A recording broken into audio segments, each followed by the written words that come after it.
नमस्कार दोस्तों, मैं सोहन लाल आपका इस नए वीडियो में हार्दिक स्वागत करता हूं और आशा करता हूं आज के महत्वपूर्ण प्रश्नों की सीरीज आपके लिए बहुत ही महत्वपूर्ण प्रश्न आपके लिए लाभकारी होंगे और आप लोग इन प्रश्नों को देखेंगे और समझेंगे तो ये प्रश्न आपके लिए लाभकारी हो सकेंगे। आप किसी भी प्रतियोगी परीक्षा के लिए, जैसे हम आपको नवोदय विद्यालय क्लास 9th की, क्लास 6 की, क्लास 11th की तैयारी कराते हैं, तो इसमें आप नवोदय विद्यालय का मैथमेटिक्स वाला जो पोर्शन है उसे आप शानदार तरीके से कवर कर पाएंगे।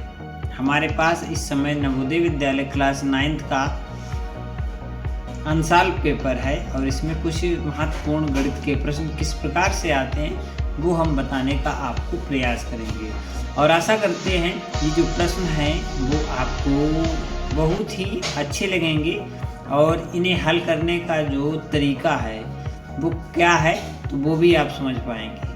आइए साथियों, कुछ महत्वपूर्ण प्रश्नों को लेकर आगे बढ़ेंगे और आज का जो पहला ही प्रश्न है वो बहुत शानदार है। समझिए, कह रहा है समबहुभुज जिसका प्रत्येक अंतःकोण 144 अंश है की भुजाओं की संख्या होगी। मतलब एक समबहुभुज जिसके प्रत्येक अंतःकोण 144 अंश का है तो भुजाओं की संख्या क्या है।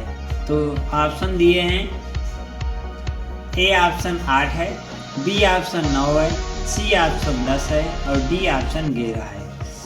अब इसमें से ये प्रश्न कैसे हल होगा तो इसे हम आपको बताने का प्रयास करेंगे। सबसे पहले पेपर कलम उठाएंगे और जो दिया है उसे लिखेंगे। क्या दिया है, प्रत्येक अंतःकोण, और देखो समबहुभुज के अंतःकोण का मान क्या होता है इसे समझना है कि n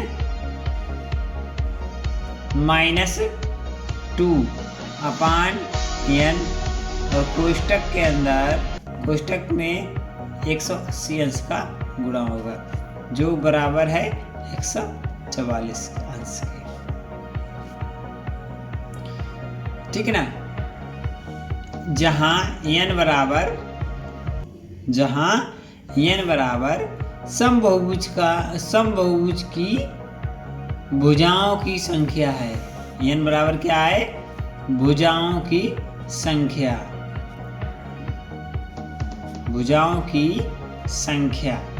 n बराबर। ठीक है ना। तो n बराबर भुजाओं की संख्या, यहाँ से हम लोग अब n का मान निकाल सकते। तो ये फार्मूला है, ठीक है, जहाँ से आप n यानी कि भुजाओं की संख्या निकाल सकते हैं। सूत्र है n - 2 अपान n का गुणा 180 अंश के साथ जो कि बराबर 144 अंश है, मतलब अंतःकोण के बराबर होता है। ठीक है। तो अब इसे हम कैसे हल करेंगे, इसे साधारण रूप से आप हल कर सकते हैं। इसका देखो यहाँ पे 180 अंश गुणे में तो ये चले जाएगा बटे में, यानी कि n - 2 upon n equal to 144 बटे 180। ठीक है ना। और दोनों में अंश है तो कोई बात नहीं, अंश बना देंगे। अंश को अंश से काट देंगे तो ये 2 से कटेगा, कितना आएगा 2 सत्ते 14 और 2 दूना 4 यानी कि 72 और ये 90। एक बार इसे और काट सकते हैं तो ये आधा आ जाएगा 36 और ये आधा आ जाएगा 45। ठीक है।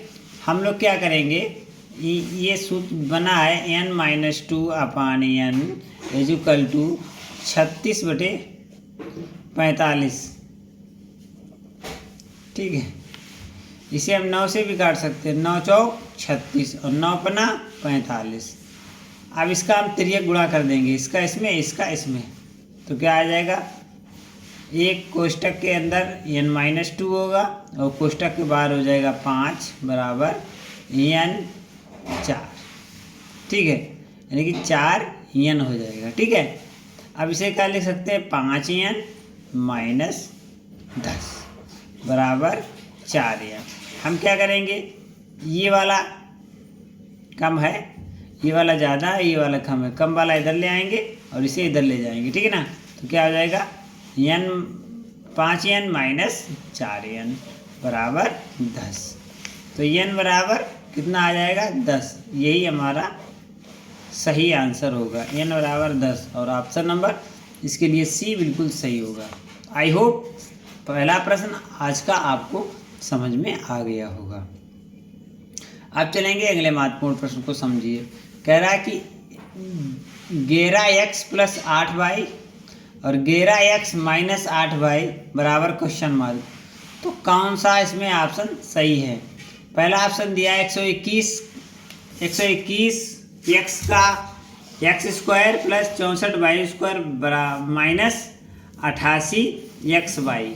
दूसरा समीकरण दिया है 121 x² - 64y² माइनस 88 xy। ठीक है, इसके बाद दिया है ये वाला C option 121 x² - 64y² + 88 xy।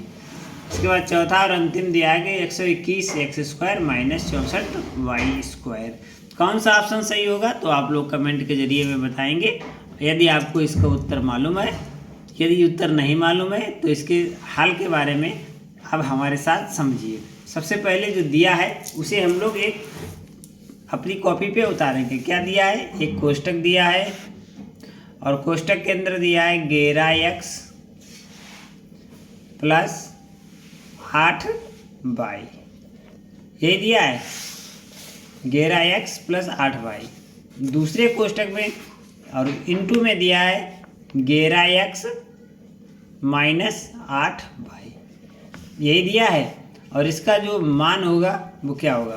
तो आपने एक सूत्र पढ़ा है क्या? a² - b² क्या होता है? a² - b² बराबर a - b और एक में a + b। ठीक है ना? यानी कि अगर ये दिया है तो इसे लिख सकते हैं और ये दिया है तो इसे लिख सकते हैं, यही तो मतलब हुआ इसका।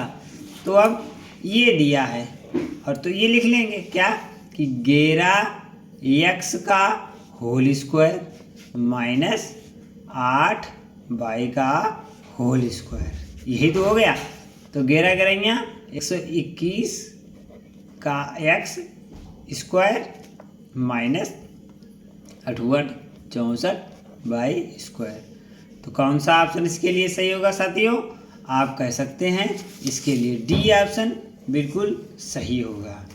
ठीक है ना, डी ऑप्शन बिल्कुल सही होगा। दूसरा प्रश्न आपको समझ में आ गया होगा। अगले महत्वपूर्ण प्रश्न की तरफ बढ़ेंगे और यदि आपको ये प्रश्न अच्छे लग रहे हैं तो कमेंट के जरिए हमें बता भी सकते हैं। अगले महत्वपूर्ण प्रश्न को आप लोगों को ध्यान से देखना है और इसका आंसर कौन सा सही होगा वो हमें बताना है। आप कमेंट के जरिए हमें बताएंगे और आपके कमेंट का हमें इंतज़ार रहेगा। चलिए, अगर आपके कमेंट में इसका आंसर नहीं आ रहा है तो कैसे निकालेंगे उसे समझते हैं। सबसे पहले इसमें दिया है कि x √3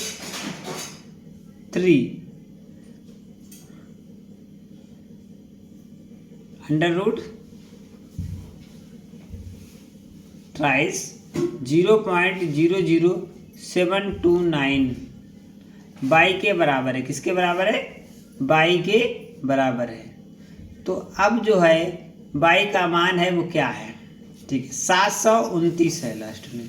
देखो सवाल क्या दिया है कि पॉइंट यानी 0 लगा लेंगे और 000 729 अंडर रूट में है, अंडर रूट की पावर 3 है और बराबर है कितना?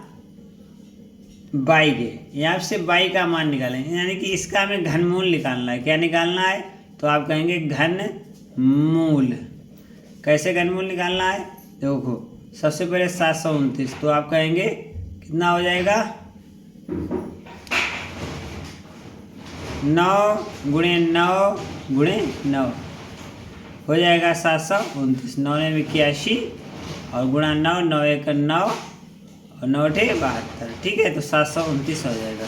लेकिन अभी हम दशमलव लगाएंगे तो 3 अंक के बाद 6 अंक के बाद दशमलव होना चाहिए। तो 0 यहाँ पे 1 दशमलव, 0 यहाँ पे 1 दशमलव और 0 यहाँ पे, यानी कि अब हमारा 1 2 3 4 5 6 अंक के बाद दशमलव लग जाएगा, तो यहाँ से इसकी घात 3 है, 3 यहाँ से एक बाहर ले लेंगे, 3 वाला जोड़ा बनेगा। ठीक है, तो 0.09 इसका राइट आंसर होगा। y बराबर क्या आ जाएगा 0.9। ठीक है, तो कौन सा ऑप्शन आप कहेंगे? सी ऑप्शन इसके लिए बिल्कुल सही है। यदि आपको ये प्रश्न श्रृंखला अच्छी लगी तो वीडियो को लाइक करें और चैनल को सब्सक्राइब भी करें। अब दे रहा है क्या, यदि 40 √40 4096 बराबर 64 है तो 4096 प्लस 40.96 का मान क्या होगा। जैसे कि देखो √4096 है, जिसका मान कितना है 64, तो यहाँ पे 4096 क्या हो जाएगा, तो आप कहेंगे 64 हो जाएगा। ठीक है, इसी प्रकार यहाँ पे 40.96 तो प्लस कितना हो जाएगा, आप कहेंगे 6.4 हो जाएगा। इसे हम जोड़ देंगे कितना आएगा, देखो इधर 4 रहेगा। ठीक है, और यहाँ पे 6 और 4 6 4 10 10 की 0 दशमलव लगा लेंगे, 10 की 0 हो जाएगा, हासिल 1 हो जाएगा, तो 6 1 7 यानी कि 70.4, यानी कि इसके लिए ए ऑप्शन सही है। इसके लिए ए ऑप्शन सही है। आशा करते हैं ये प्रश्न आपको समझ में आ गया होगा। इस श्रृंखला को आगे बढ़ाते हुए और अगले प्रश्न को समझेंगे। जैसे कि दे रहा है कि श्रृंखला 27 64 125 और 216 कामा टी में टी का मान होगा। जैसे कि आप देखेंगे ये क्या है, 27 है, 64 है, 125 है, 216 है और टी है। तो 27 है, 27 किसके बराबर, 27 3 का घन है, 3 का घन 27, 4 का घन 64, 5 का घन कितना होगा, तो आप कहेंगे 125, 6 का घन कितना होगा, तो आप कहेंगे 216, 7 का घन कितना हो जाएगा, आप कहेंगे 343। तो ऑप्शन नंबर सी इसका राइट हो जाएगा। आशा करते हैं ये भी प्रश्न आपको समझ में आ गया होगा। अगले महत्वपूर्ण प्रश्न की तरफ चलो और इसे भी समझो। यदि एक सिक्के को 240 बार उछाला जाता है, कितनी बार उछाला जाता है, तो आप कहेंगे 240 बार। ठीक है, यदि 60 बार इसमें पट आता है, कितनी बार, 60 बार पट आता है, तो इसमें चित आने की प्रायिकता क्या होगी। चित आने की प्रायिकता क्या है, देखो जैसे कि आप समझो, 2 तरीके से हल कर सकते हैं। जैसे कितनी बार टोटल उछाला गया, तो आप कहेंगे 240, और पट कितनी बार आया है, आप कहेंगे 60 बार। तो चित कितनी बार आएगा,